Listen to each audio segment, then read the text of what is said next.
¿Por qué salen a la calle? ¿Ustedes por qué creen que los niños que salen a la calle, por qué hay niños en situación de calle?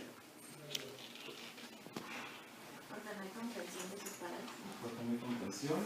¿Alguien más? Puede haber maltrato. Maltrato. Muy bajos ingresos. Bajos ingresos. Puede ser abandono. Abandono. ¿Alguien más? Puede ser lo que tiene en su casa. Bueno, pues en realidad el fenómeno de calle tiene muchas causas, ¿no? Como bien decían, puede ser por maltrato familiar o a veces los bajos ingresos no determinan la salida a la calle. Puede ser por el mismo maltrato, por la violencia. La violencia la entendemos como omisión de cuidados o actos que ponen en riesgo la integridad de los adolescentes y niños. Porque hay drogas en la familia, porque hay alcoholismo. Entonces, son muchas las causas por las que los niños salen a la calle, ¿no? Y bueno, ahí de las imágenes que yo les comparto son las propias que hemos tomado en la fundación, ¿no? Donde exponemos el fenómeno de los niños en situación de calle, ¿no? Sin embargo, el trabajo de la fundación ha dado cuenta que el fenómeno de calle se ha transformado pues de manera sorprendente, ¿no? Actualmente es más difícil encontrar niños en situación de calle. No se autonombran como niños de la calle, sino que se nombran trabajadores. Es más difícil acceder a ellos, dado la complejidad de la sociedad, pues es más fácil para ellos como ocultarse entre todos, ¿no? Entre este ambiente urbano. Y no estamos hablando tampoco solo de niños de la calle, también hay familias, ¿no?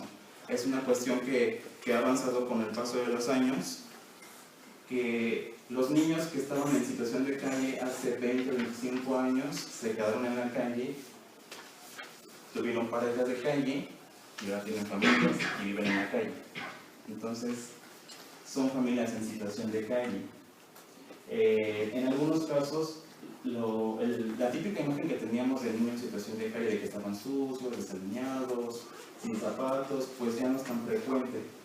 En algunos casos no están sucios y eso tiene que ver con el contacto que han tenido con otras instituciones de asistencia social, ¿no? Que les ofrecen comida, que les ofrecen baño, ropa. Tampoco permanecen en el mismo punto, ¿no? A lo largo del día o de las semanas, de los meses, se van moviendo, ¿no? Dependiendo de lo que puedan obtener en cada lugar. Aparte también se presentan otras alternativas diferentes al asistencialismo, ¿no? Ya no recurren tampoco a obtener esos beneficios de baño, de comida, de ropa, sino que se dedican también al trabajo informal, al narcomenudeo y también a la explotación sexual. Entonces ahí, por ejemplo, esta es una foto de un lugar en el que pernocta una familia en situación de calle, ¿no? Y bueno, ahora les voy a hablar específicamente de Fundación por Niños de la Calle. ¿Alguien tiene alguna duda, alguna pregunta hasta aquí? Bueno, Fundación por Niños de la Calle. Es una institución de asistencia privada fundada en 1993 para crear condiciones que favorezcan la restitución de los derechos de niños, adolescentes y jóvenes de entre 12 y 21 años que están en riesgo de vivir en calles de la Ciudad de México o zonas conurbadas, ¿no? La Fundación por Niños nació en 1993 ante la presencia de este fenómeno, pero en grandes magnitudes. Si bien también sabemos que hay niñas en situación de calle, la Fundación trabaja solamente con varones. Bueno, en nuestros inicios trabajaba solamente con varones. Esto ante la presencia de demasiados orfanatos que estaban pues dirigidos a las niñas, ¿no? Entonces, pues se dieron cuenta de que no había alternativas para los varones. Se decidió como empezar este trabajo al principio no se tenía claro, ¿no? solamente se sabía que se quería hacer algo por los niños en situación de calle, que era necesario luchar por sus derechos, ¿no? Entonces, la misión específicamente es entender y atender en forma personalizada a chavos que viven en la calle, acompañándolos en un proceso gradual que les permita elegir y mantener otra opción de vida, así como fortalecer en chavos que están en riesgo de vivir en calle factores protectores dentro de sus entornos familiares y escolares. En un inicio, la misión de la fundación estaba acá: entender y atender de forma personalizada a chavos que viven en situación de calle. ¿Y qué entienden por entender y atender? ¿Creen que tiene alguna diferencia o que es lo mismo? No, es diferente, porque entender significa no juzgarlos, sino tratar de ver su visión, de cómo están ellos percibidos a sí mismos y a su entorno, sin poner mi punto de vista de por medio, ¿no? Si por eso estás mal porque estás en la calle, lo correcto es estar acá, no entenderlos. Y atenderlos sería otro nivel. Así es. ¿Alguien más tiene un...? Yo vería ahí en esos dos puntos cómo se mezcla un poco la psicología y la sociología, ¿no? Entender desde el punto psicológico y atender las necesidades más biológicas. ¿Alguien más? Pues sí, justo como le decían, el asunto es aquí primero entender las causas por las que los niños están en situación de calle, entender las particularidades de cada caso para atenderlos, para ofrecer una atención personalizada, tomando en cuenta que no todos somos iguales y que todos tenemos necesidades distintas, ¿no? Entonces, en ese sentido va entender para atender. Entonces, bueno, la segunda parte de lo que les comentaba, que en sus inicios la misión de la fundación estaba atrás. Ahora tenemos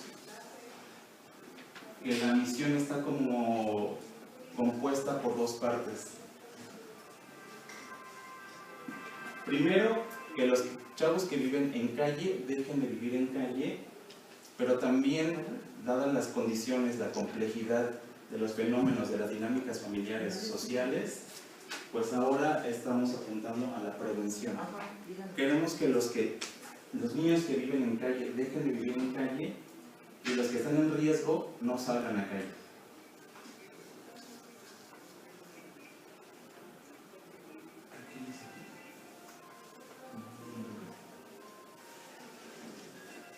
¿Qué entienden por prevención? Tomar acciones para evitar, ahí dice que lleguen a la calle. Que dejen de vivir en la calle y prevenir que lleguen a la calle. Tomar acciones. Bueno, por allá no. Evitar cualquier aspecto que pueda conllevar al asunto. Ajá. ¿Lo mismo? Algo así. Pero a ver, dile con tus Pues sí, evitar que sucedan los factores que hacen que... ¿Alguien más?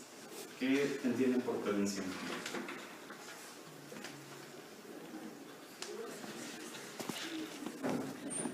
Pues justo aquí, en esta parte de la misión, lo que hacemos para que dejen de vivir en la calle es hacer una atención personalizada. Y en la prevención se refiere a todas las acciones que vamos a hacer para evitar que lleguen a la calle, ¿no? ¿Qué se les ocurre que podamos hacer para prevenir que lleguen chavos a la calle? Trabajo con padres. Trabajo con padres. Maestros. ¿Qué más?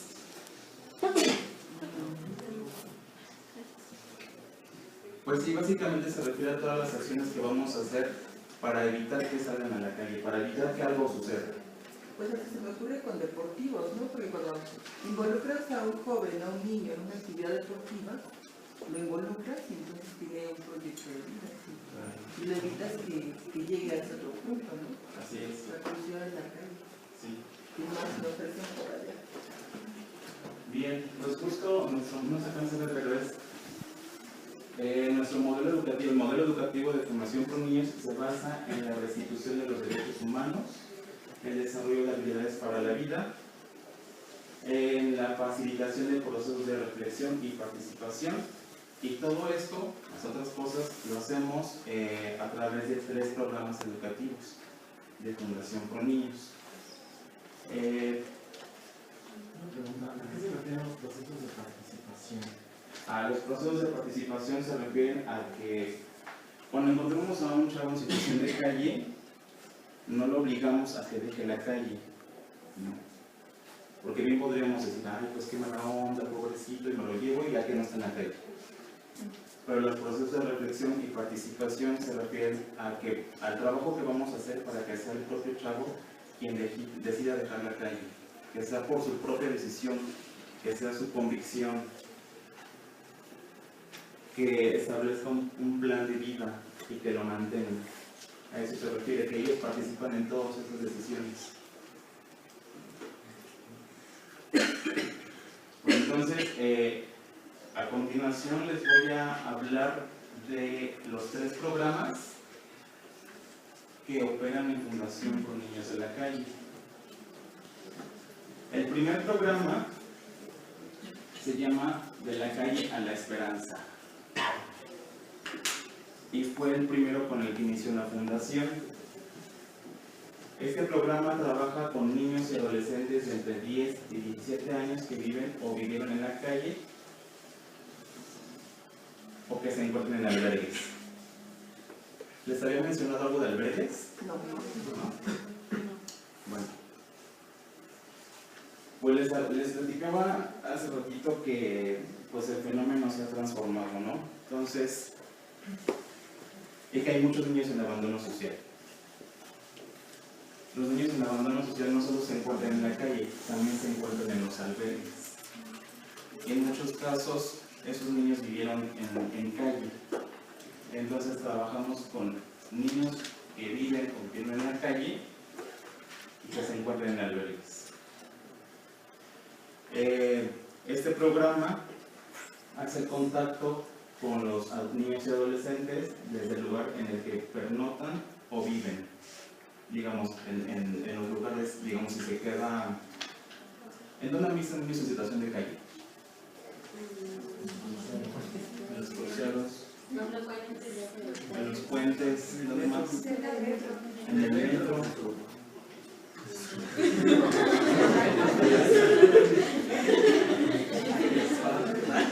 En los parques. En los basureros también, ¿no? Entonces, a eso se refiere que vamos, el programa de la calle La Esperanza hace el contacto con los niños y adolescentes en esos lugares, ¿no? Si estás debajo de un puente, pues vas a los puentes a buscar a los niños, o en los albergues, ¿no? Y el proceso concluye cuando construyen un plan de vida, lo que les platicaba hace ratito, que puede ser la reintegración familiar. Cuando los chavos deciden reintegrarse con su familia, ir a un programa residencial o iniciar un proceso de vida independiente. ¿Ustedes son independientes? No. ¿Qué entienden por vida independiente? Que solventen su vida, ¿qué más? Que sean autónomos. Hacerse cargo de qué. Todo lo que, o sea, de los gastos, de las necesidades. ¿Sí? Tengo una duda. Es que dice que el programa concluye cuando construyen un plan, o sea que ya no hay un seguimiento después de eso. Ah, sí, bueno, es que sería adelantarme un poco ahorita de... Sí. Sí, Otra pregunta, en lo anterior mencionaba que se trata de hacer que el niño llegue a la reflexión y que pues este proceso de que llegue a la calle sea por su propia decisión y convicción. Si no llega a funcionar este método, ¿cómo se prosigue? ¿Hay otra intervención? ¿Qué se hizo? fíjate que, pues sí, ese es para los educadores que trabajamos en Fundación por Niños, igual, el día de hoy me acompaña un educador de Fundación por Niños, igual se lo con él. es sumamente frustrante, ¿no? Cuando encontramos a niños que después de un proceso que puede tomar meses, a veces un año, no dejan la calle o no dejan el albergue, ¿no? Entonces, pues sí, ahí decimos, híjole, qué feo, qué dolor, pero es la decisión del chavo. Sí. Y entonces, respecto a su pregunta, ¿tú consideras que hayan ciertas causas que hagan que los niños no salgan de la situación en la calle por comodidad o porque ya tengan, no sé, como ya se hayan adaptado como a la vida allá afuera? Pues es justo eso, ¿no? Que construyen su propia dinámica, que construyen su sentido de vida, ¿no? Que lo que nosotros conocemos como una vida digna no funciona para ellos, ¿no? Justo si salen en la calle es porque encuentran, había violencia en su casa, había drogas, había golpes, y eso no está en la calle, encuentran diversión. Con hambre, pero están más, digamos, no viven con la ansiedad, con el miedo, con toda esa carga, ¿no? Y en este proceso hay atención psicológica hacia estos niños, o sea, se hace una atención psicóloga a los niños. Sí, si quieren vamos a ver todo el programa para que les vaya platicando de todo lo que hacemos y justo sí entra la atención psicológica. Sí. ¿Va a hablar sobre el programa residencial? Sí, sí voy a hablar de todos los programas. Bueno, entonces, el programa de la calle de la Esperanza se compone de 3 etapas. La primera etapa es trabajo de calle.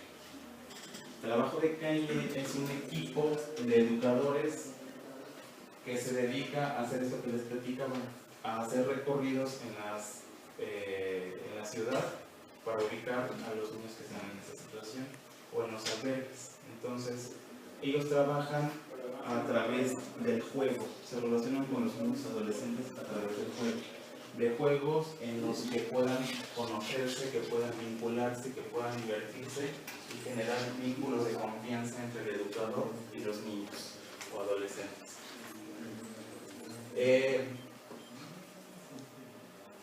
El objetivo de trabajo de calle es justamente traer estos vínculos para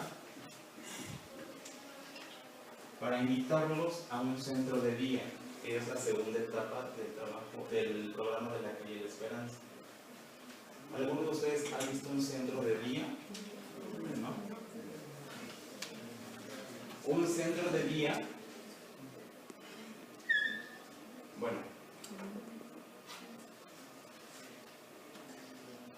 para ustedes, ¿qué son los albergues? Un albergue donde hay niños abandonados. Un hogar temporal. Un hogar temporal. Ajá. Un refugio. Un refugio. ¿Qué más? ¿Qué hacen ahí? Ajá. Un lugar donde puedes comer tus necesidades básicas. Ajá. ¿Qué hacen ahí? ¿Qué hacen las personas en los albergues, las que están ahí refugiadas? Bueno, mira, lo que yo había escuchado de un albergue de esto era un programa en el cual tenían más de sustitutas.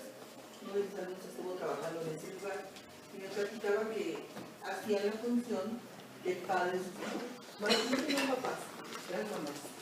Y entonces les ofertaban esta situación a los niños. Ellos trataban de que fuera la situación como lo más, entre comillas, normal.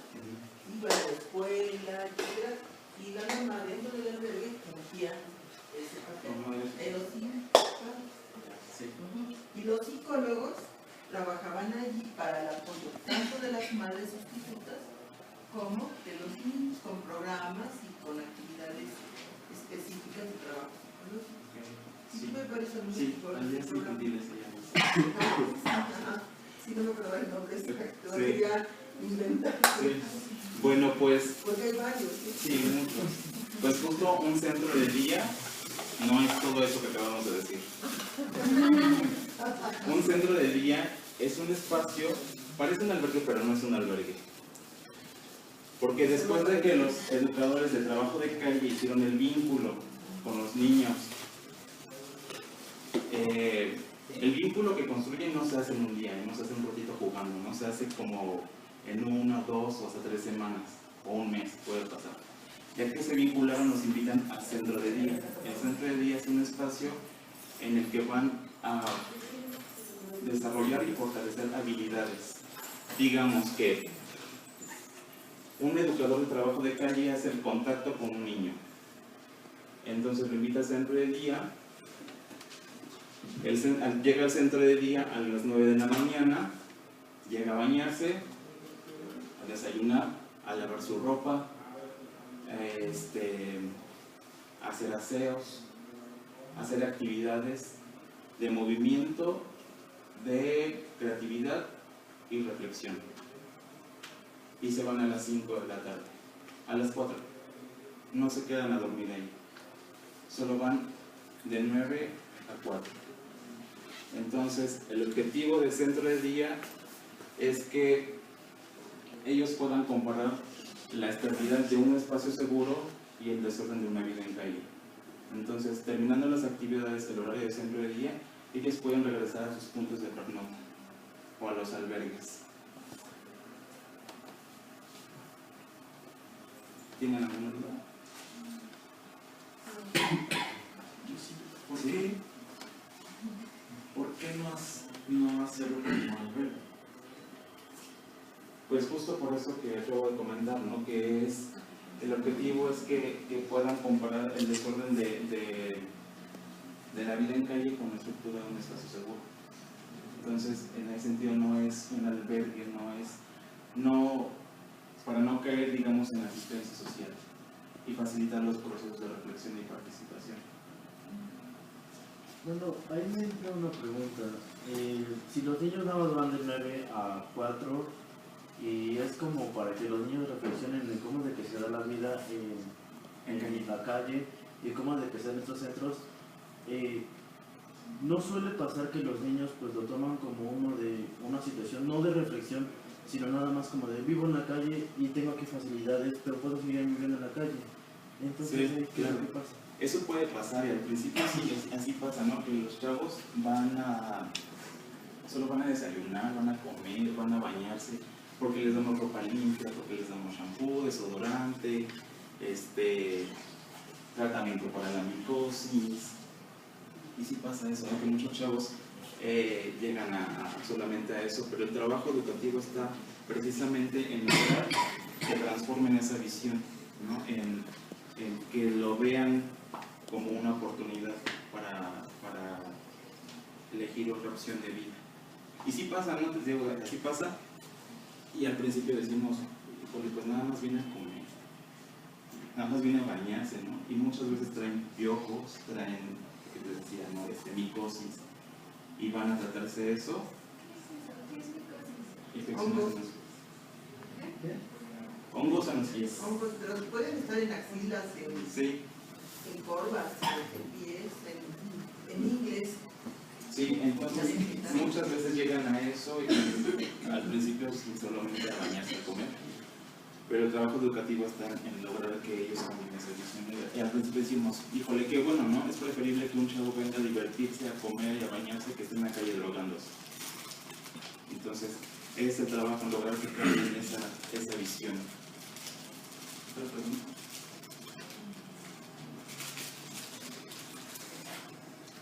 La tercera etapa del programa de la calle de la esperanza es opción de vida. Opción de vida es el proceso en el que, digamos, es la parte en la que ya se consolidó el proceso del chavo que vive en calle y va a elegir otra opción de vida. Hace rato les mencioné cuáles podrían ser esas. ¿Se acuerdan? Sí, claro. Ir a un albergue, regresar a su casa o ser independiente. Así es. Entonces, ahí es cuando toman esa opción, digamos, de reintegrarse con su familia. En algunos casos, ir a un tratamiento de desintoxicación o iniciar un proceso de vida independiente. Los educadores de opción de vida lo que hacen es acompañarlos a elegir esta opción y a mantenerla. Entonces ahí, por ejemplo, hay unos chavos que están iniciando un proceso de vida independiente y se están capacitando en en algún oficio. ¿Dudas, preguntas de opción de vida? ¿No? ¿Recuerdan cuáles son las 3 etapas del programa de la calle de la esperanza? ¿Cuáles?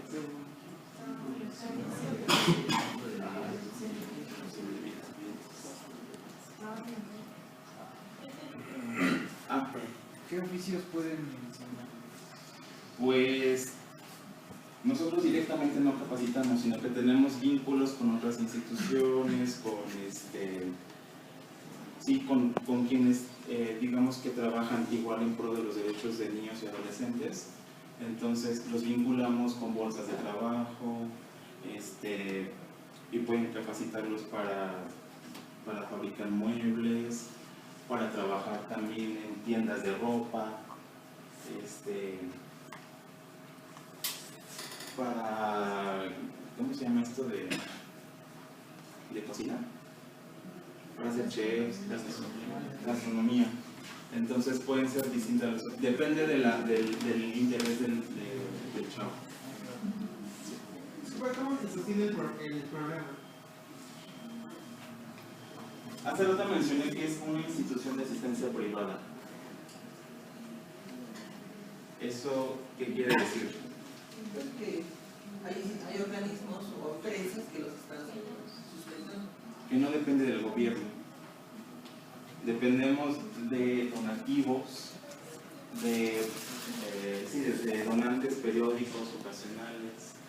Entonces, pues la fundación fue iniciada por un grupo de personas de la sociedad civil, entonces hasta que se fue consolidando, pero no depende del gobierno. Por eso es una institución de asistencia privada. ¿Algo más? Al principio dijiste que era una atención personalizada. Al tener varias personas, ¿cómo es esa atención? ¿Cómo que perdón? ¿Cómo es esa atención? ¿O cómo logras entre varias personas y esa atención personalizada? No sé si Sí. Pues es que también, por ejemplo, la diferencia entre un albergue y un centro de día es que en los albergues podemos encontrar muchos niños, cientos, ¿no? Entonces, en el centro de día no atendemos a tantos niños, digamos, mantenemos como un promedio de 12, 13 chavos, entonces así se facilita la atención personalizada.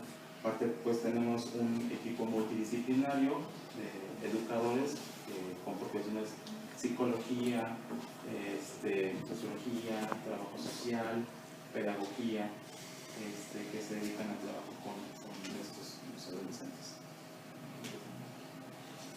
Sí. Para ingresar a esta asociación, ¿qué se hace?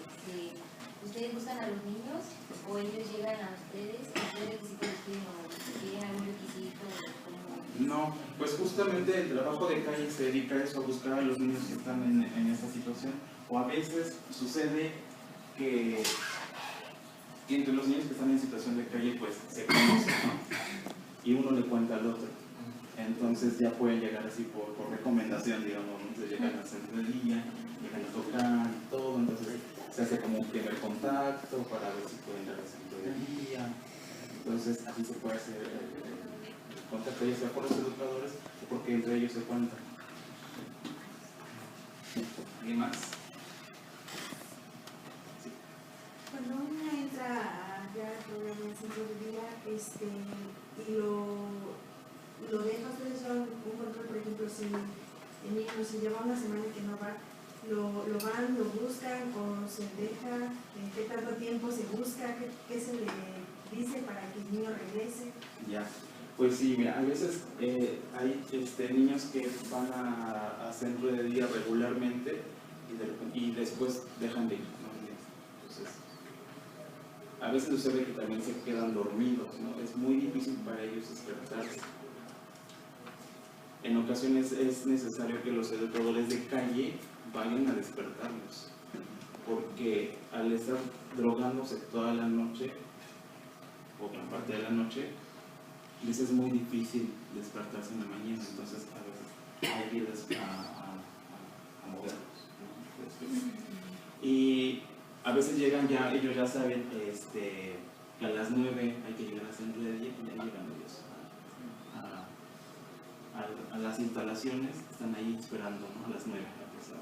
Y cuando dejan de ir, el equipo de calle va a buscarlos, ¿no? De nuevo, a ver qué pasó. Entonces a veces, pues que yo no quiero ir, es que ya no, es que no me sirve, es que me aburro. Entonces, pues a veces desaparecen, ¿no? Entonces, o por mismo contacto con las personas que tienen puestecitos alrededor, pues ya los conocen, ¿no? Entonces, no, pues es que no está. O sucede también que hay levantamientos, ¿no? O sea, hay lugares en los que viven chavos y el equipo policial va a moverlos, va a hacer limpias, entonces eso hace que se muevan del lugar. Entonces ya cambia toda su dinámica.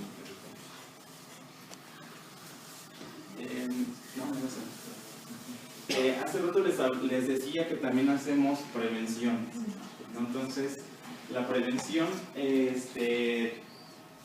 pues se refiere a todas las acciones que vamos a hacer para evitar que los chavos salgan a la calle. Entonces hacemos un diagnóstico, atendemos los riesgos de callejerización. Para esto hacemos talleres en escuelas secundarias con los adolescentes en los 3 grados y hacemos atención a familias en comunidades. Aquí estamos en una comunidad y eso forma parte de un taller de secundaria.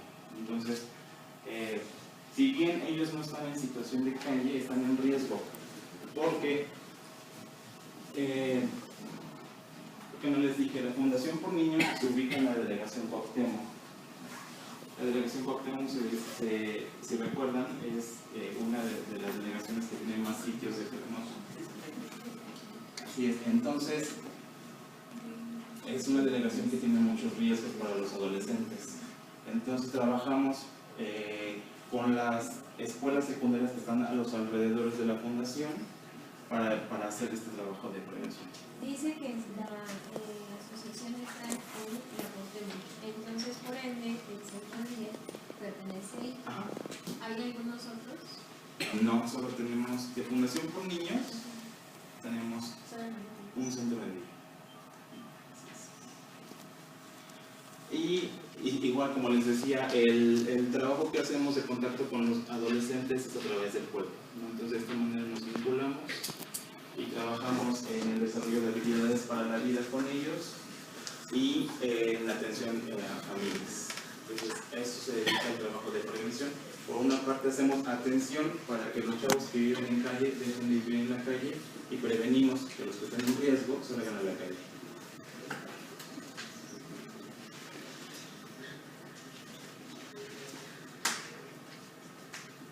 El segundo programa, antes de que comiences con el segundo programa, ¿me podrías platicar un poco más acerca del diagnóstico? ¿Qué es lo que se realiza para poder diagnosticarlos y para poder aplicar la prevención?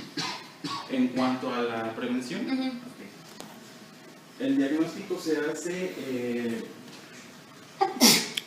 Gracias. haciendo entrevistas familiares, observaciones, y a través del juego se hace también el diagnóstico, identificando aquellas prácticas de calle que puedan poner en riesgo a los adolescentes. ¿Cómo que se imaginan que puede ser una práctica de calle?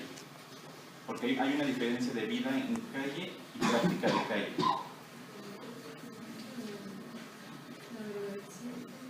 La drogadicción, ¿qué más?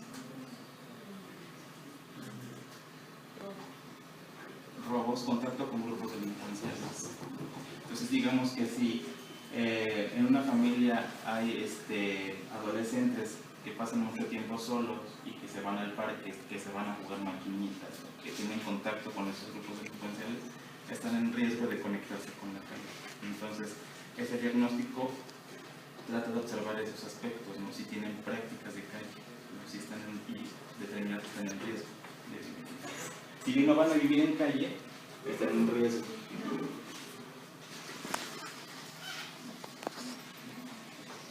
Bueno, el segundo programa es Casa de Transición a la Vida Independiente.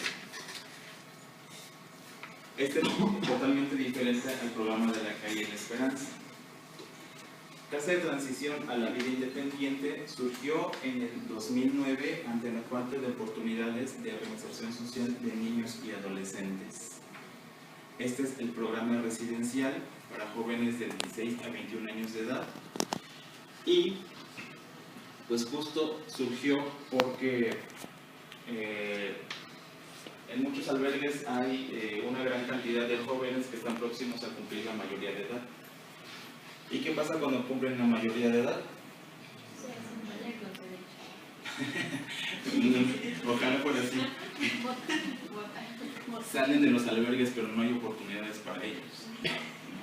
Los albergues se encargan de dar asistencia social, de proveerles alimento, un techo, atención médica, educación, pero no hay oportunidades de reinserción.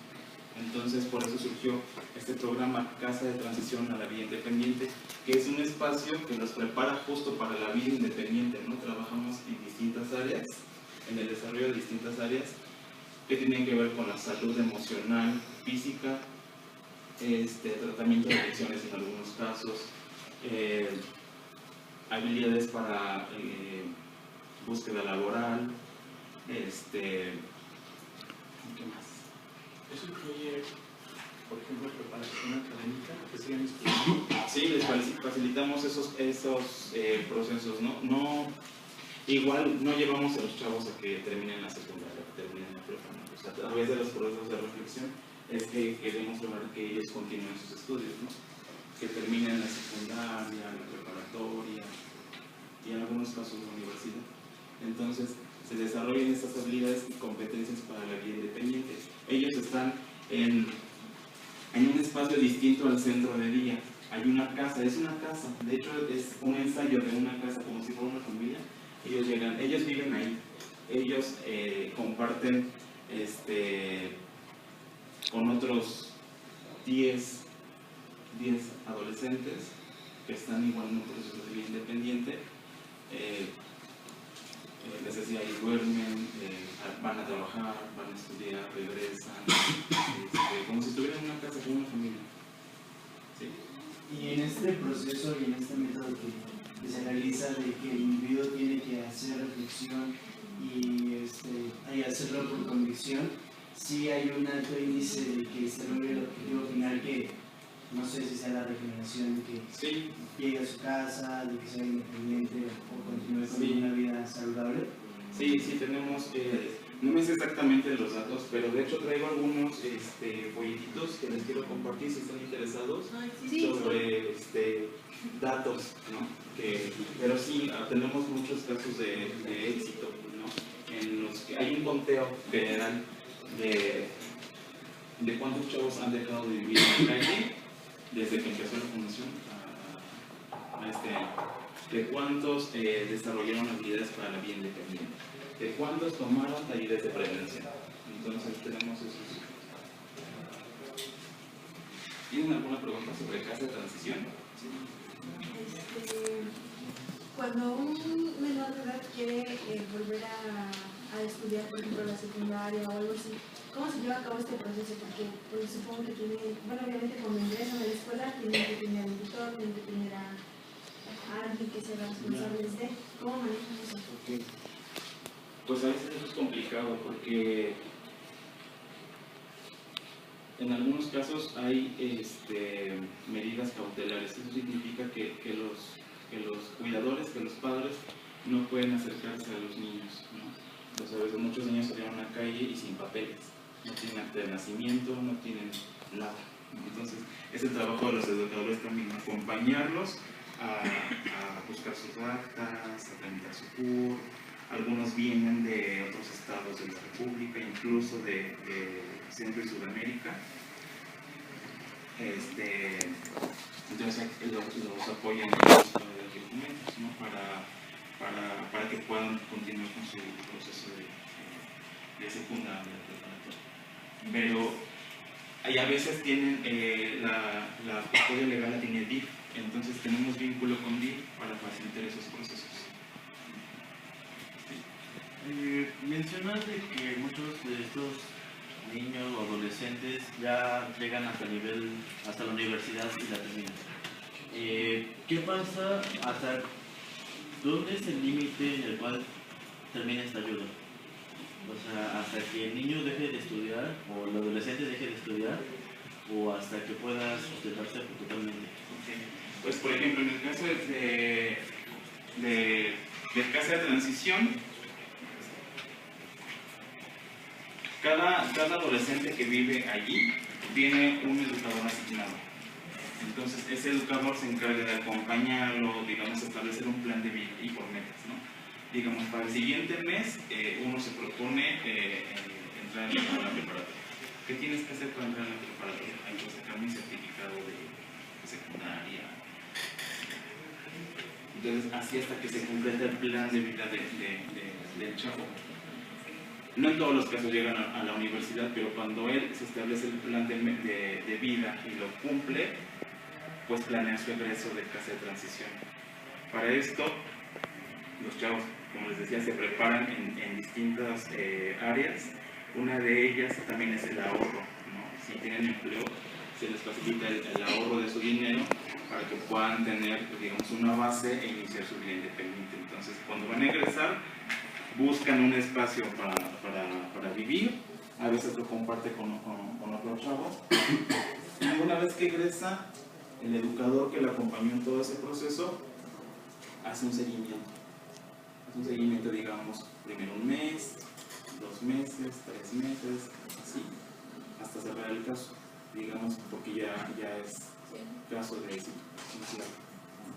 Y a veces, y no se rompe totalmente el vínculo, como la fundación es un referente en su vida, muchas veces llegan ahí en la Navidad, Año Nuevo, en su cumpleaños, así casualmente hay un chavo que ya egresó, ¿no? Y llega a casa de transición un día, venga a saludar, y ya nos dicen, es que es su cumpleaños.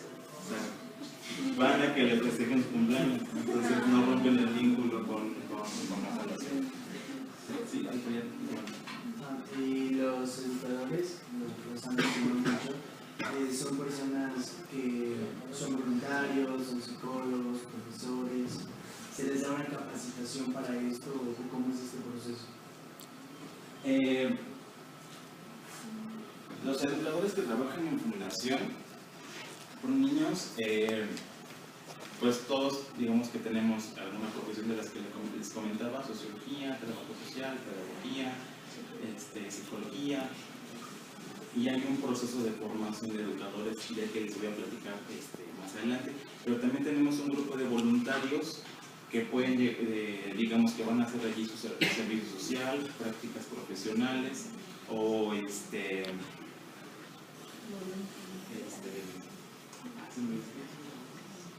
grupos de voluntarios extranjeros. Entonces cada año viene un grupo de voluntarios alemanes que se queda todo el año a ser voluntario de una fundación.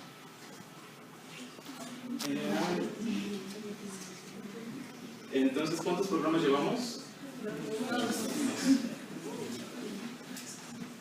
El tercer programa es programa de atención a familias.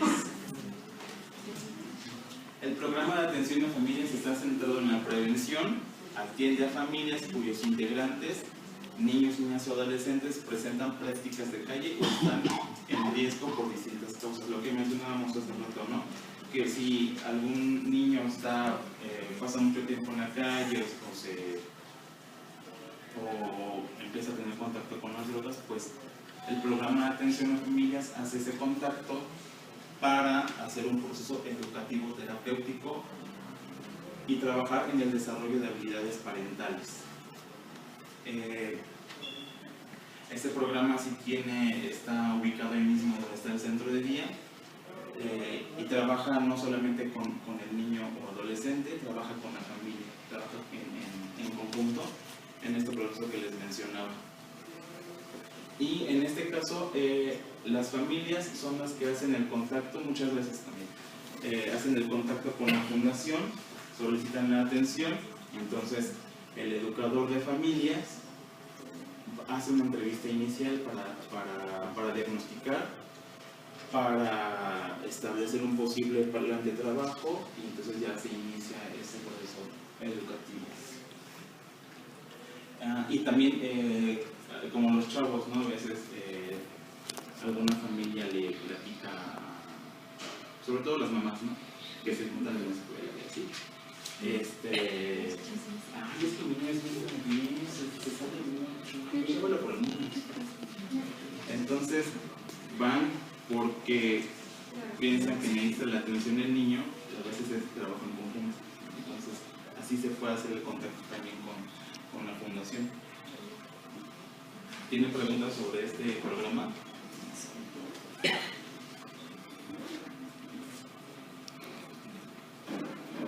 Bueno, pues todo el trabajo educativo que hacemos en Fundación por Niños está sustentado en una metodología específica que se llama la triple postura.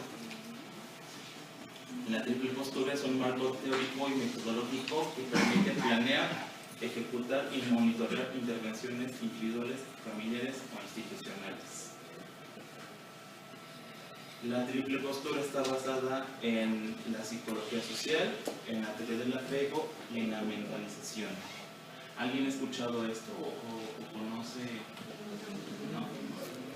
Bueno, pues la triple postura es un modelo teórico metodológico que nos permite hacer intervenciones con los usuarios porque busca formarnos, busca que tengamos herramientas útiles para el trabajo con las poblaciones, ¿no?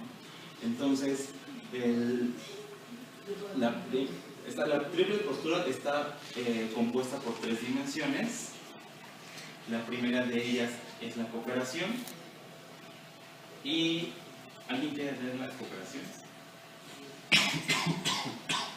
Capacidad de los seres humanos de participar en el cumplimiento de metas y tareas en conjunto. ¿A qué le suena eso? ¿A lo que dice? No, es una habilidad en la cual el ser humano se vincula con los demás para llegar a alcanzar un propósito. No sé, si hacemos un equipo de trabajo en este momento, todos estaremos abocados a plantear objetivos, estrategias, en fin, estaríamos cooperando cada uno con nuestras habilidades y posibilidades. Así es. ¿Alguien más tiene una opinión acerca de la cooperación? Pues sí, es lo que dice ahí. Pues es justo esto, el establecimiento de roles y funciones en un grupo específico de personas para cumplir una tarea en común. Digamos, si yo encuentro a un chavo en situación de calle y él quiere salir de esa situación, hacemos equipo y decidimos y decimos qué le va a tocar a cada quien. Los dos queremos que tú dejes la calle, pero ¿qué vamos a hacer los dos? ¿Qué vamos a hacer todos para que cumplamos ese objetivo? A eso se refiere la cooperación. La segunda dimensión es el apego. ¿Quién lee el apego?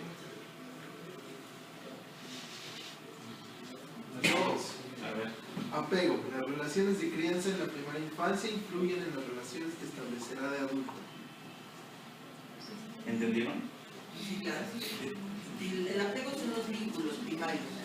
El niño vive ese vínculo para poder sobrevivir. Por lo general lo hace con la madre, pero se puede hacer con el padre, con el abuelo, con quien lo cuide.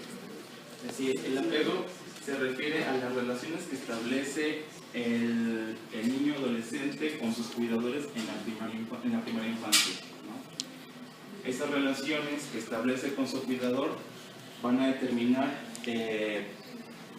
su percepción del mundo y su regulación emocional en años posteriores. Entonces, dependiendo de cómo ha sido la relación con su madre, con su padre, él va a tener una percepción del mundo y una regulación emocional. Mentalización.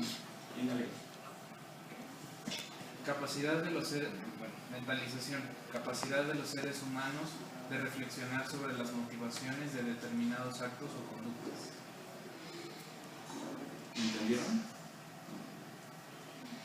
¿Sí? A ver. Claro. Yo no, por eso les pregunto.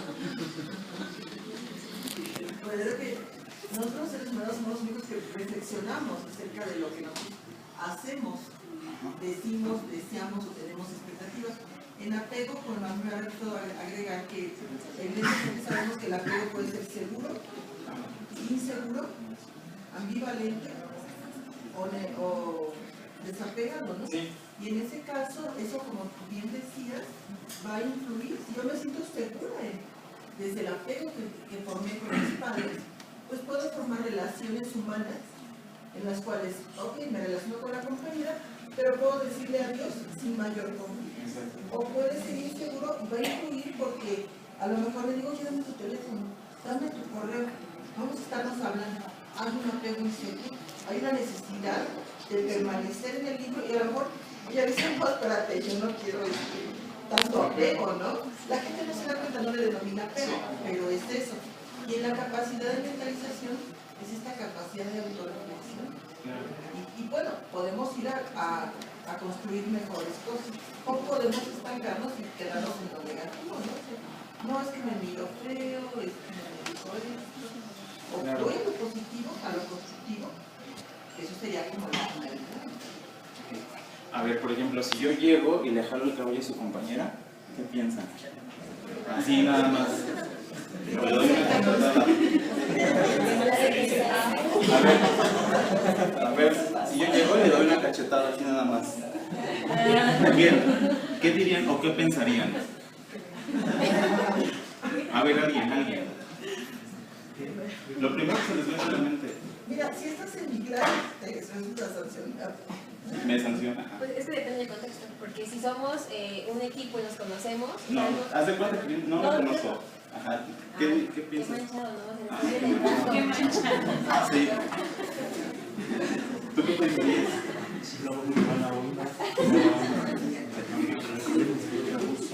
O si vengo y le vacío el agua aquí a... Sería muy divertido la Bueno. Detrás de esos actos hay motivaciones, ¿no?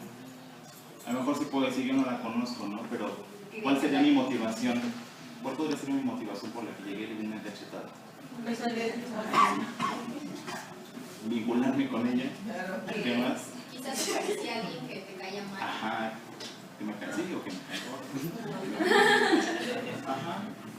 O si le echo el agua al doctor Buelna, ¿Te quiso compartir el agua? para que se despierte, ¿no?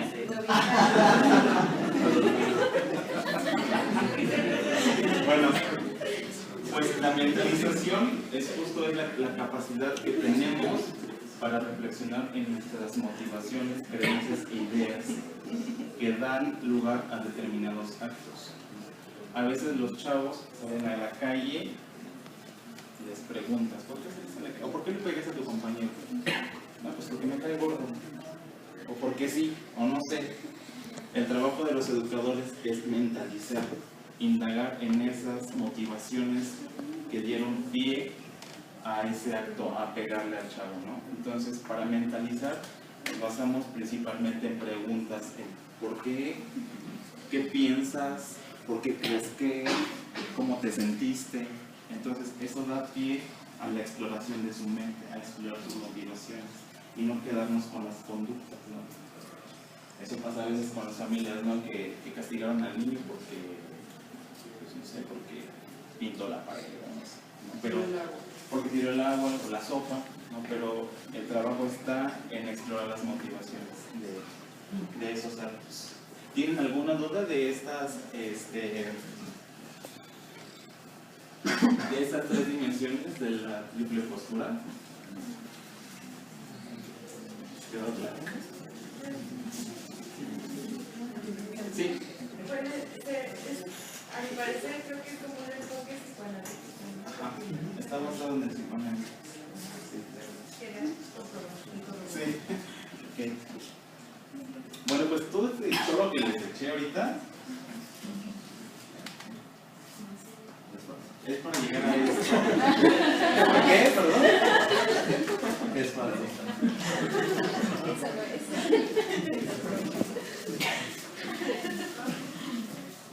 A lo mejor luego ya ni se acuerdan de qué estamos, por qué estamos hablando de esto, de qué es el seminario. ¿De qué es? Y a la conferencia de hoy es de los niños. Bueno, pues yo acomodé todo eso así porque justo cuando estaba preparando esta presentación me di cuenta de que, bueno, aparte de que cuando yo entré a laborar a Fundación Pro Niños de la Calle, hice un ejercicio de implicación, ¿no? Entonces, si bien yo no tuve vida en calle, al hacer ese análisis me di cuenta que mi historia estaba ligada con muchas historias que me encontré ahí, ¿no? Entonces, como les decía, no tuve vida en calle, pero me di cuenta que teníamos cosas en común. Por ejemplo, que en mi familia había bajos recursos. Muchos de los niños tienen bajos recursos, ¿no? En sus familias. Violencia familiar. Muchos vivieron violencia familiar. Yo también la viví. Drogas. Muchos están relacionados con drogas. En mi ámbito familiar también hubo drogas. Trabajo infantil. Yo trabajé muy pequeño, empecé a trabajar muy pequeño, ¿no? Falta de cuidados parentales. Una de las causas por las que mencionamos hace rato que por las que salimos niños a la calle es por estas y por otras, ¿no? Pero entonces de esa manera me di cuenta que no llegué al azar, ¿no? A Fundación por Niños, sino que desde que leí la misión, el trabajo educativo, pues yo dije, quiero trabajar ahí, yo quiero hacer algo. Soy sociólogo, soy sociólogo. Sin embargo, no era consciente de eso, ¿no? Hasta que entré y me di cuenta de, bueno, después del ejercicio de implicación, me di cuenta de que mi historia estaba ligada a muchos niños, a muchas historias, ¿no? Entonces, lo acomodé así porque, pues para mí, por ejemplo, eso tendría que ver con niños en situación de calle, con el programa con el programa de la calle de Esperanza, con el programa de atención a familias, con todos los programas, ¿no? Entonces, fue muy significativo para mí, ¿no? Porque también cuando estaba preparando esta presentación, sin querer hice un ejercicio de implicación en el que me di cuenta por qué a lo largo de mi carrera universitaria yo empecé a hacer trabajos de investigación que tenían que ver con cuerpo y sociedad, en la combinación de sujetos. Entonces por eso se los pongo aquí, ¿no? Porque para mí fue muy sorprendente y muy importante hacer ese ejercicio de implicación en el trabajo. ¿Tienen dudas?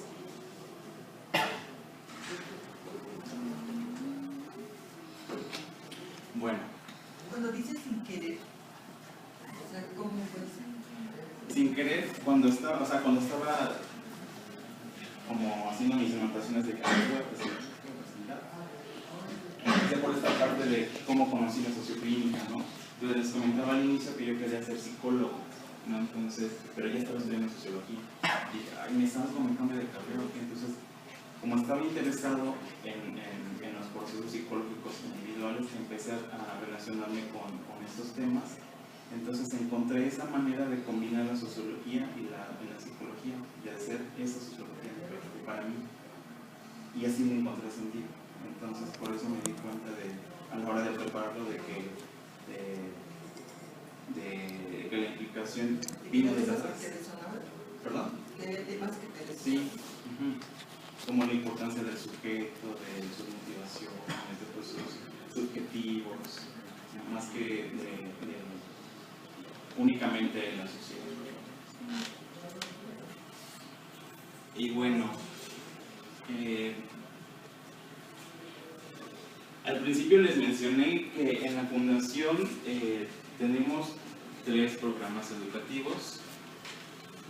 No se ve, ¿verdad? En la película.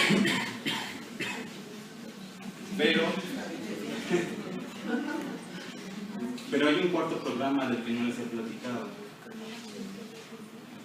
que se llama Formación e Innovación Educativa.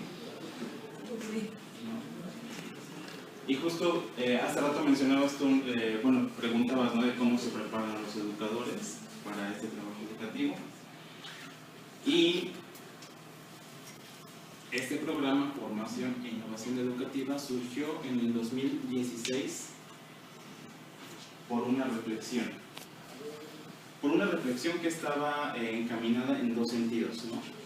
De que la fundación tiene conocimientos que se generan al interior sobre la manera de trabajar con los niños, niñas y adolescentes. Que hay mucho conocimiento, pero que no se ha dado a conocer, que no se ha compartido. Que si bien tenemos 24 años de trabajo, no hay un modelo que pueda ser compartido con quienes también trabajan por niños, niñas y adolescentes.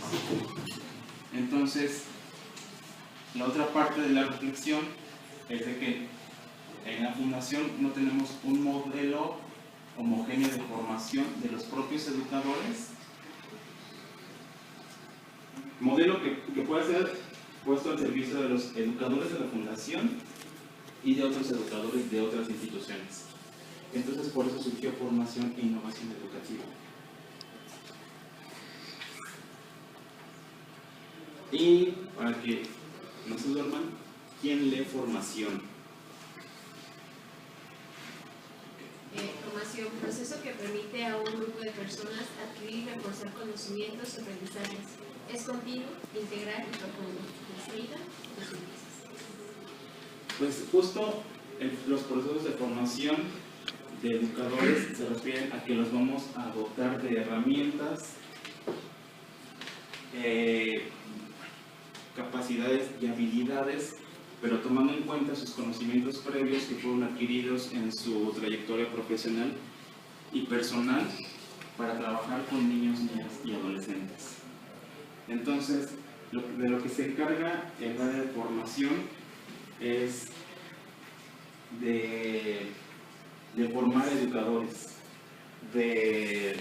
si bien todos tenemos como psicólogos, como sociólogos, trabajadores sociales, tenemos esos conocimientos que adquirimos en nuestra carrera, es diferente ser educador, y más de poblaciones vulnerables, ¿no? Entonces, para eso estamos en procesos de formación, para que sea, digamos que más, no fácil, sino que se puedan cumplir los objetivos del trabajo educativo. Para eso se inició el área de formación. Innovación educativa, Inge. Conjunto de ideas, procesos y estrategias mediante los cuales se trata de provocar cambios en la práctica educativa. Prácticas educativas. Cañada de León 2000. Ok, pues ¿para qué vamos a formar? ¿Para qué queremos formar a los educadores?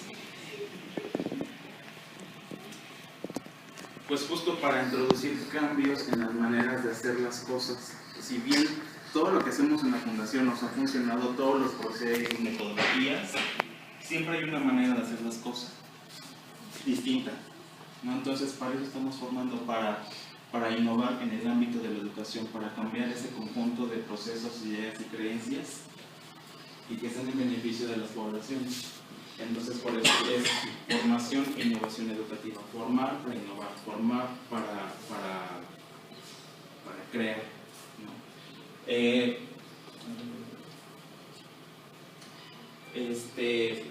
Dentro de la formación entran estos procesos de capacitación, ¿no? Digamos, cuando entra un educador a la fundación, desde que entra vamos a iniciar su proceso de formación, pero a lo largo de su trabajo nos damos cuenta que podemos ofrecerle capacitación en atención a niños, niñas y adolescentes en conflicto con la ley. Entonces, la capacitación forma parte de la formación porque estamos aportando a un proceso integral. No solo es un adiestramiento, no solo estamos enseñando a hacer algo, ¿no? Entonces, tiene que ver con algo más profundo, ¿no? Como le decía, algo más profundo y siendo un proceso en el que ellos, en el que los educadores sean el centro de su trabajo. Entonces, cuando empecé yo a coordinar esta área, formación e innovación educativa, pues yo me preguntaba, ¿no? ¿Cómo vamos a formarlos? ¿Cómo vamos a formarlos para innovar educativamente? Entonces nos dimos a la tarea de crear un plan de formación que contempla principalmente una inducción. ¿Qué entienden por inducción? Introducir algo. Introducir algo, ¿qué más? Dar un panorama general de lo que se va a tratar en el desarrollo de la misma capacitación. Así es, un acompañamiento. Pues justo cuando entra un educador a Fundación Pro Niños, hacemos un proceso de inducción definido en el que lo acompañamos y le mostramos todo lo que hacemos en Fundación. Eso significa que le vamos a mostrar qué hacemos, cómo lo hacemos, a través de recursos visuales, escritos, pero lo más importante es a través de una experiencia vivencial. Digamos que, ¿cuál fue el primer programa que les puse? De la calle de la Esperanza. Pues digamos que un educador entra y va a empezar su inducción de la calle de la Esperanza haciendo lo que hace un educador en trabajo de calle, después en centro de día, en opción de vida, después tiene su inducción en casa de transición, después tiene su inducción en programa de atención a familias, de tal manera que le estamos ofreciendo un panorama general. Si bien en los procesos de inducción no podemos ver todo lo que sucede con los niños, niñas y adolescentes, pues damos algo general, damos las primeras herramientas para su trabajo y que no llegue así de repente, pues no sé ni qué hacer, no sé ni dónde pararme, no sé ni qué hacer. Y la capacitación, lo que les decía, después de que pasa un educador su proceso de inducción, hacemos esta capacitación en el que vamos a dotarle de herramientas y conocimientos para el trabajo con los niños y adolescentes. ¿Se les ocurre en qué podríamos capacitar a un educador que trabaja con niños en situación de calle? ¿En qué? En la triple postura. En trato con niños. En estrategias de intervención, el manejo de grupos, el control de estrés, postraumático. Podemos en adicciones. Entonces ofrecemos esas capacitaciones para formarlos. Ya voy a acabar, Y justo igual todo este chorro que les he aventado es porque yo tuve la experiencia de trabajar mi implicación. Entonces yo dije, ¿no sería bueno que trabajáramos la implicación de los educadores como parte de la formación? ¿Por qué creen que es importante que los educadores analicen su implicación como parte de un proceso de formación? Levanta tu mano. ¿A qué se refiere con implicación? ¿Con implicación? ¿Quién le quiere contestar a su papá? Bueno, lo vimos con Vero. El análisis de la implicación quiere decir que me voy a dar cuenta qué partes de mi vida son las que me están haciendo resonancia o consonancia con el trabajo que realizo. Por ejemplo, no sé si abordar el tema de problemas de aprendizaje, por decir un tema, bueno, y cómo viví yo los problemas de aprendizaje en mi vida.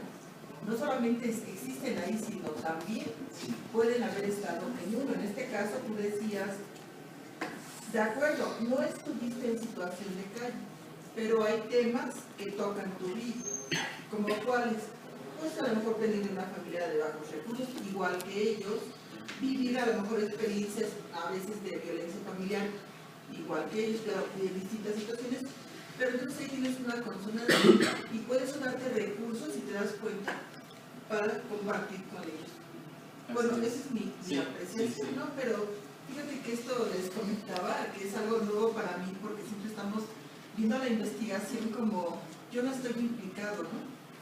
Yo estoy afuera siendo objetivo. Yo soy objetivo. Ajá, estoy afuera. Cuando no es cierto, ¿no? Sí. Y aprender que, era falso. Bueno, la importancia de la implicación tiene que ver para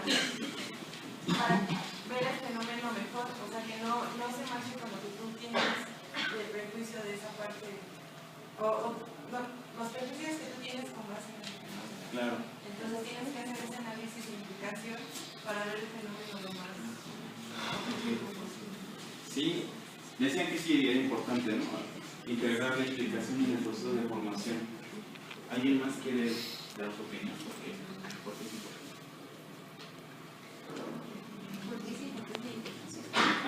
En un proceso de formación.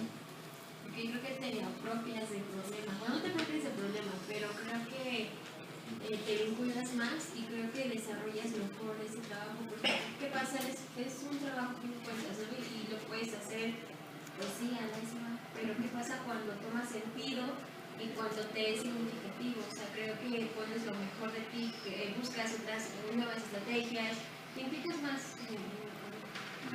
Sí, pues justo haciendo... Yo creo que para la parte de la formación es muy importante porque a lo mejor me imagino yo como educador de niños, ¿no? Que no he analizado mi implicación y no es aún consciente este deseo que tengo de rescatar al niño y que le voy a imponer mis motivaciones, mis metas y que lo voy a llevar hacia donde me gustaría haber llegado yo, ¿no? Y eso en la formación está atravesado precisamente por la implicación y que si no lo hago consciente, no estoy respetando los procesos de reflexión del adolescente o niño, ¿no? Me imagino algo así. Ya termina tu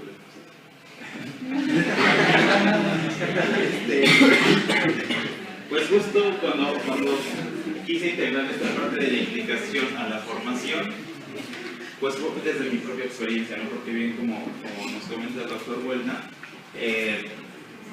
yo fui educador de centro de día, fui educador de opción de vida y entonces pues yo me encontraba con estas situaciones, ¿no? A diario y de repente decía, ay, no manches, ¿no? O sea, más bien llegaba yo a trabajar y estaba con chavos de centro de día que llegaban a bañarse y todo. Y ahí me daban ganas de irme a llorar. Sí. Justo eso quería preguntar, ¿cómo experimentas todo esto? Porque yo simplemente con ver la imagen, a mí me causa, la primera imagen de los niños que están en los modelos, ay, me murió. Entonces digo, una imagen nada más de verla en la presentación te mueva a ustedes, ¿cómo es ese proceso? Creo que es difícil. Debes tener como que un corazón muy fuerte, no sé, un carácter para que no te afecte. Pues sí, justo también se favorecen esos espacios de contenimiento, ¿no? Porque, pues sí, como les digo, a veces me daban ganas de irme a llorar, ¿no? Y platicando con los chavos que me decían, no, pues es que yo me salí a calle porque vivía con mi mamá y con mi madrina, pero las dos me pegaban mucho. Y un día decidí pegarle a mi mamá. Me salí a la calle y estuve viviendo en un lote baldío. Entonces, imagínate tener al chavo así de frente y... O sea, yo te lo cuento así como que, sí, le pegué y me salí. Sí, ¿no? Entonces, yo decía, ¿cómo es posible que un niño de 11 años, 12 años haya pasado por esas cosas, ¿no? Entonces, pues para mí fue como importante hacer este ejercicio de implicación, ¿no? Cuando yo entré en trabajo. Y por eso lo consideré como este producto de formación, porque a mí me ayudó mucho, ¿no? Para ver de qué manera yo me estaba relacionando, cómo los estaba viendo, cómo los estaba percibiendo, cómo los tomaba en cuenta. como si tomaban cuenta sus decisiones, si estaba haciendo procesos participativos y de reflexión. Por eso es que para mí fue muy importante y decidí integrarlo a este proceso de formación de los educadores.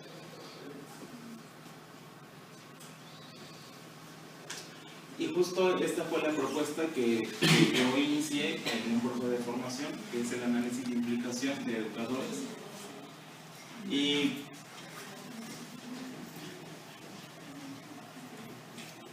como es algo que va empezando, lo he trabajado con 3 educadores de nuevo ingreso de la fundación, ¿no? Entonces, trabajamos una línea de vida en la que integrábamos en nivel micro, meso y macro. ¿Saben a qué se refiere esto?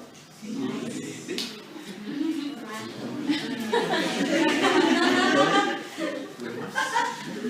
Bueno, entonces cuando hacemos la línea de vida, yo les pedí a los educadores que pusieran la fecha de su nacimiento y el año actual y que marcaran los hechos importantes que ellos consideran importantes en nivel micro, nivel meso, todo lo que tuviera que ver con adicciones, con niños en situación de calle, con familias, y a nivel macro los hechos a nivel social que ellos recordarán, ¿no? Que fueron significativos para ellos.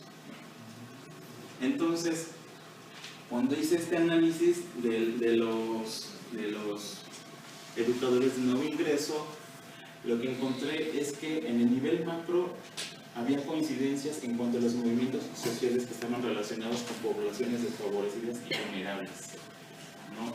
Ponían esas cosas, ¿no? Si bien no los mismos, pues parecidos.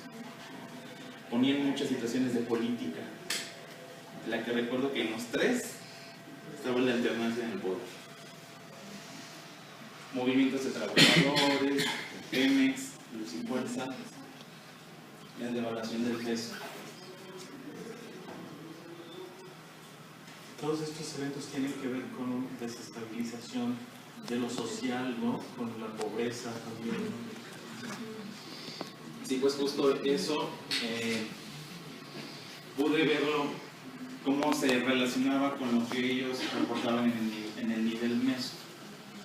Cambios en la dinámica y estructura familiar, que los llevaron a condiciones vulnerables, familias de bajos recursos, ausencia de cuidados parentales, entornos hostiles, delincuencia, comunidades donde había drogas, vandalismo, sí.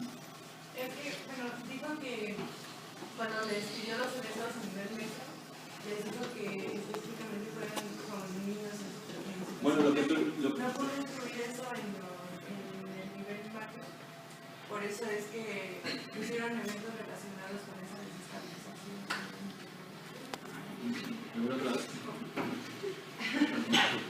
Bueno, les digo que pusieran a nivel meso con las situaciones de niños en calle, todo lo que ellos recordaron.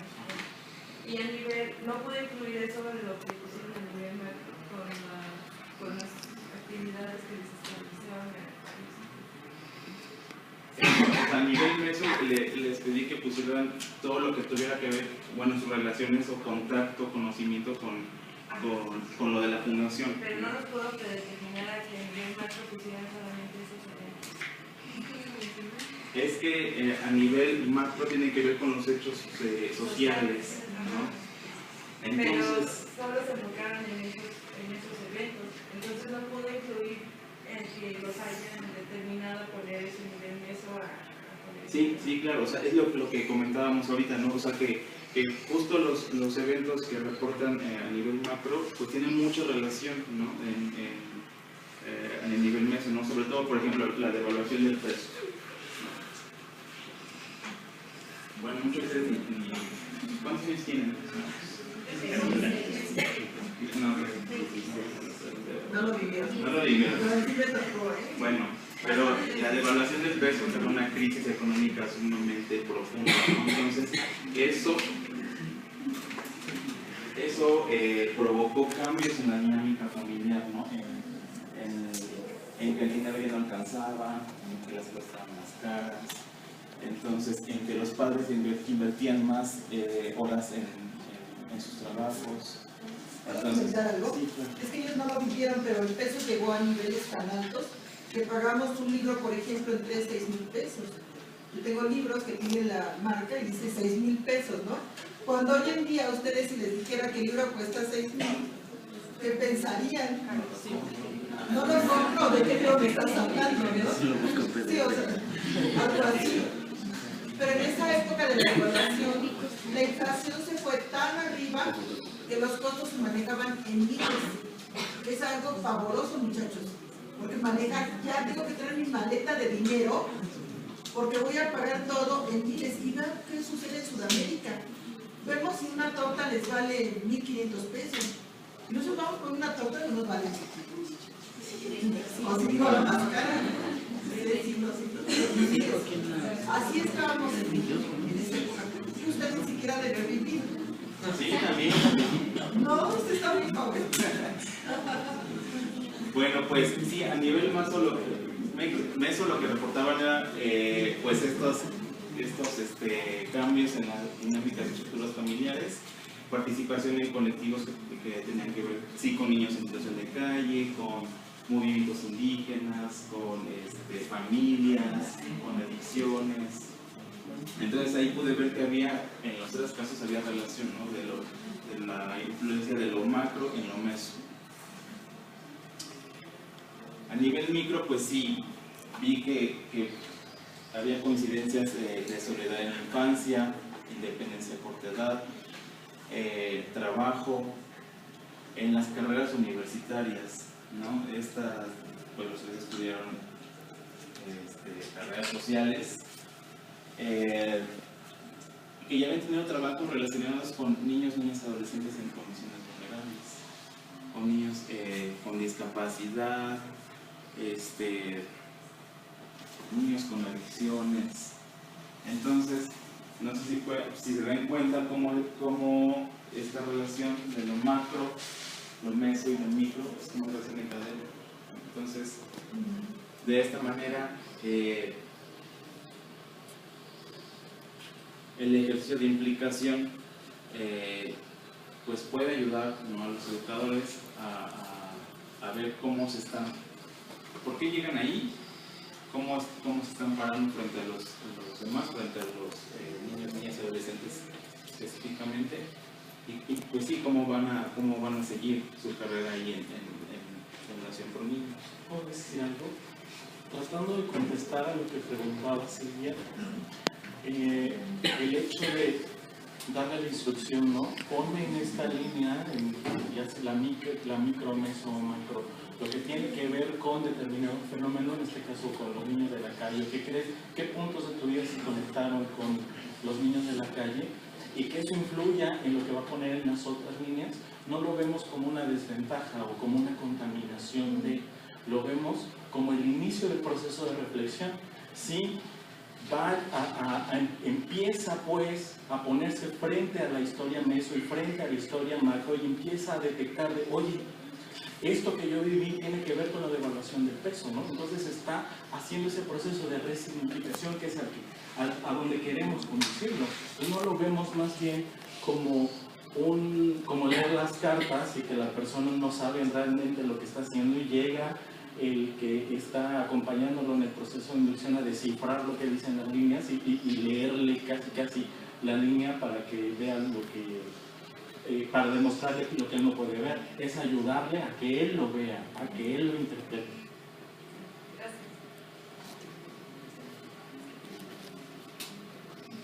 Bueno, pues ahí... Pero tengo una duda. ¿Ese trabajo de las líneas, de qué postura teórica surge? Tiene que ver con el existencialismo y con el psicoanálisis. Tiene una base teórica de parte de él. Por eso se acompaña generalmente la línea de vida con el... lo que pasa es que el enfoque socioclínico toma prestado de varias cosas. Por eso se acompaña también con el genograma, con el árbol genealógico.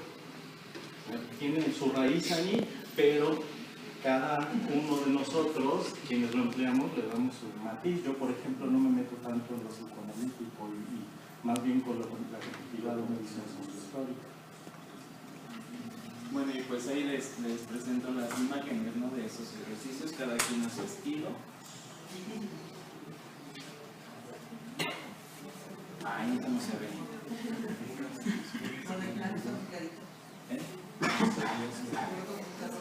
Así, entonces cómo construyen sus líneas, cómo acomodan los eventos, las fechas, la señalización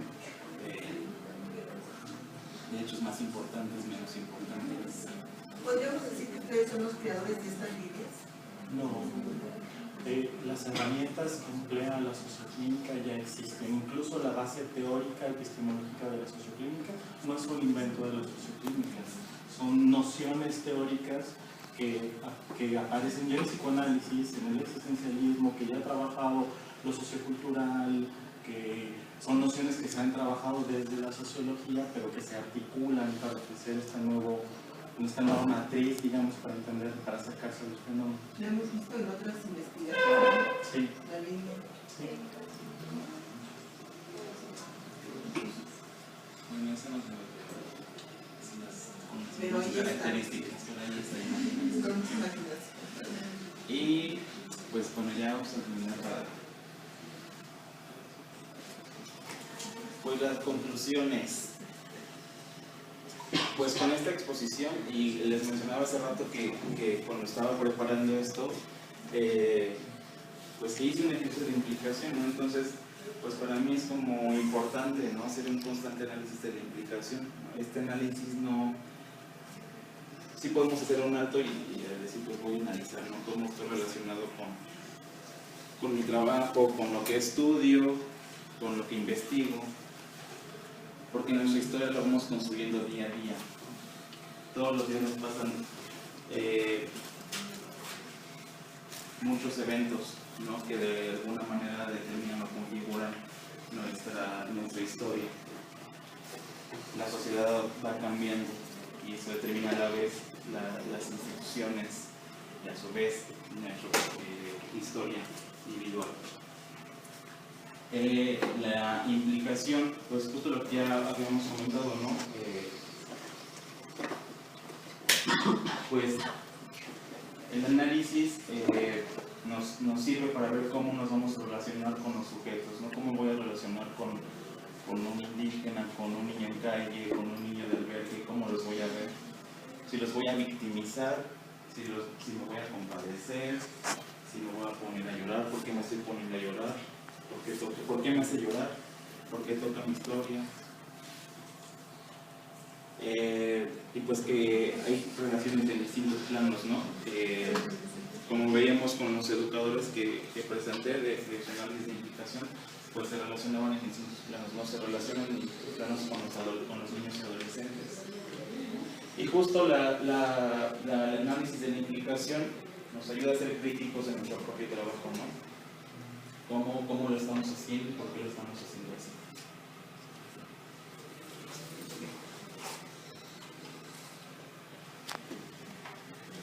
Y pues igual ahí recupero palabras de Albarrán y Taracena, pues que la implicación no sea un obstáculo para nuestro trabajo. Y mucho tiene que ver con esto que les comentaba, ¿no? Que si a mí me da como mucho temor acercarme a un niño en situación de calle, pero voy a trabajar con él, pues ¿por qué está siendo un obstáculo? ¿Por qué no puedo relacionarme con él? ¿Por qué no puedo trabajar? Y pues aquí fue como yo encontré la relevancia en cuanto a este plan de formación de educadores, pero también de niños, niñas y adolescentes, ¿no? Puedo trabajar el análisis de implicación con educadores y posteriormente con los niños, niñas y adolescentes.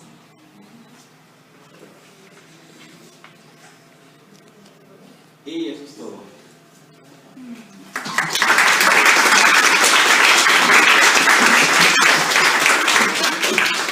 Tenemos 10 minutos para aclarar dudas, para hacer comentarios finales. Fernando, ¿tienes publicaciones? No. Está muy bueno tu trabajo. Bueno, primero que nada sí quiero felicitarlo, me pareció, desde que vi el tema, está muy interesante. Me gustó y a lo que voy es de que yo el semestre pasado con el doctor Abdiel, junto con otro compañero, también hicimos una pequeña investigación sobre personas en situación de calle. Trabajamos con una sola persona y bueno, lo que encontramos en la teoría es de que pues, son personas que marginamos, no nos damos cuenta de eso, que es una población grande y bueno, nosotros nada más nos basamos o simplemente nos dedicamos a decir pues está en situación de calle y se lo buscó, o sea, somos muy crueles con esas personas, pero no vemos qué hay detrás, no nos permitimos, ¿no? A mí me gustó mucho hacer esa investigación, ¿por qué? Porque es muy difícil, nosotros para conseguir a la persona a investigar, incluso todo un día la pasamos buscando, se lo comentamos al profesor, fue muy interesante y me gustó mucho. Yo lo encontré o no me di cuenta, todavía sigo buscando esa implicación. El tema lo propuso el compañero y dije, ok, me gusta. Nos pasamos todo un día buscando sobre reforma al participante y lo que nos dimos cuenta es de que estas personas son como muy aisladas, difícilmente aceptan ayuda. Unos nos veían que nos íbamos a acercar a ellos y de inmediato se alejaban. No sé si era por temor o pues fue lo que pudimos ver, ¿no? A lo que voy es que quizá estas personas, o con el trabajo que nosotros hicimos, quizá eran pues, personas ya adultas, ¿no? Que ya tenían varios años en la calle. Y cómo es que estos niños, son personas que nacieron quizá ahí, que quizá tienen muy poco tiempo y que todavía se pueden, no sé si es adecuada la palabra salvarlos, sacarlos de ese ambiente, reinsertar, eso, pero ¿qué tan difícil es esto? Digo, y también la disponibilidad de estos niños, ¿no? Sí. Porque si a nosotros nos costó mucho trabajo conseguir un participante que nos contara su vivencia, que se abriera entre nosotros, digo, los niños creo que son, pues mucho más fácil de insertarlos. Sí, claro. Pues, por ejemplo, con el trabajo de calle se enfrenta a estas situaciones, ¿no? Que pues es muy difícil a veces hacer el contacto con los niños y que te rechazan, ¿no? Porque han vivido historias de violencia, entonces no saben qué, o sea, si la persona que va a llegar los va a maltratar, los va a agredir, los va a utilizar, ¿no? Entonces a veces es difícil, pero la ventaja de que son niños es que los podemos convencer por el juego. Entonces esa es la manera en la que hacemos el contacto, ¿no? Y sí, hace rato les comentaba igual que en ocasiones pues después de llevar un proceso de 3, 4 meses, los chavos de repente dejan de asistir a centro de día, no les interesa. Y también está bien, quizá no es su momento, ¿no? Quizá tienen miedo al cambio, Pero ya se dieron cuenta que ahí está otra parte, ¿no? Y qué es lo que pueden obtener, cómo es que pueden revivir. Claro, sí, los niños siempre tienen las puertas abiertas para ellos, entonces justo la cooperación aborda estas situaciones, ¿no? Cada quien es libre de participar si quiere, ¿no? O es válido retirarse en el momento en el que uno quiere. Respetamos la votación, pero sí es difícil. ¿Alguien más? Yo también quiero felicitarte, la verdad es un trabajo muy interesante, más porque son temas que usualmente tendemos a ignorar y que no hay mucha información al respecto. Digo, por una u otra cosa tendemos a marginar, así como dice la compañera, y que tú te hayas interesado en ello y vaya, has hecho una investigación a profundidad, yo creo, y en verdad me gustó muchísimo. Gracias, muchas gracias. Pues si quieren les puedo compartir folletos. Sí.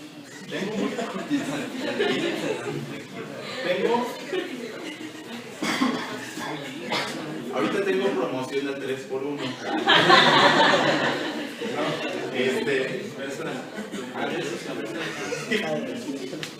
Este es el programa de atención a familias. ¿Quién quiere el programa de atención a familias?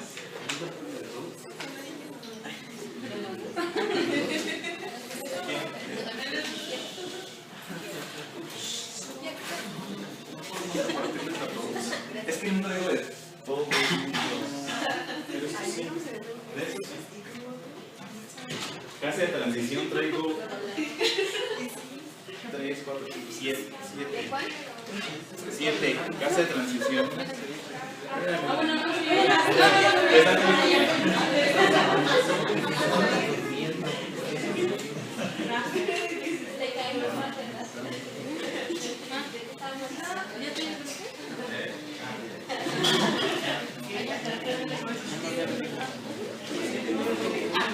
Se los voy a dar si me dicen en qué consiste la triple postura. De la calle La Esperanza es el primer programa.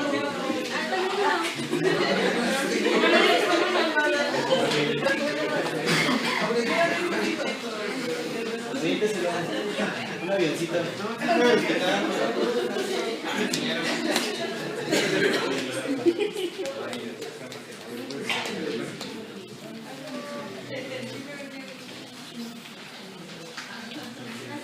Y algo muy importante, ahí vienen nuestras páginas de internet para que hagan sus respectivos donativos.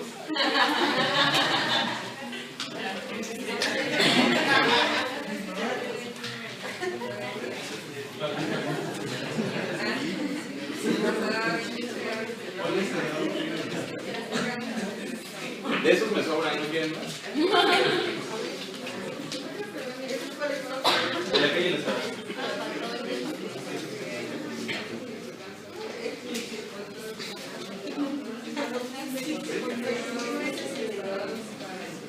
Talleres de prevención en escuelas.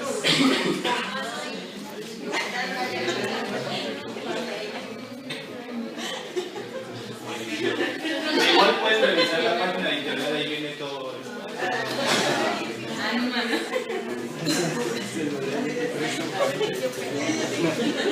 ¿Qué va a ser compasivo?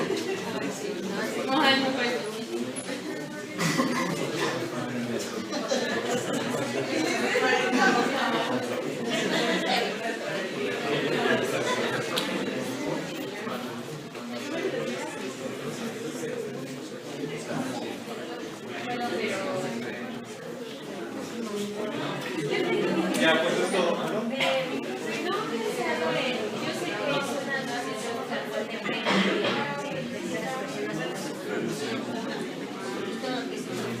¿No han pensado en poner otra sede? Digo, expandirse.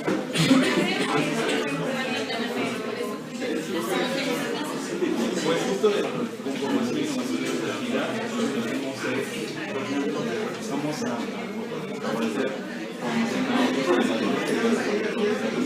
organizadores con niños en unidades y crear un instituto de formación para sí.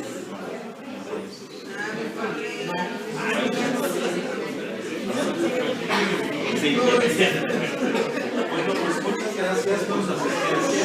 Ay, perdón. Nos vemos el próximo 23, jueves 23 de noviembre para la siguiente sesión, que sería la penúltima del seminario. Recuerden que se necesita por lo menos el 80% de su asistencia para que nos puedan expedir o como se diga la constancia. Anótense, síganse anotando en la lista de asistencia, el correo actualizado y nos vemos dentro de 15 días.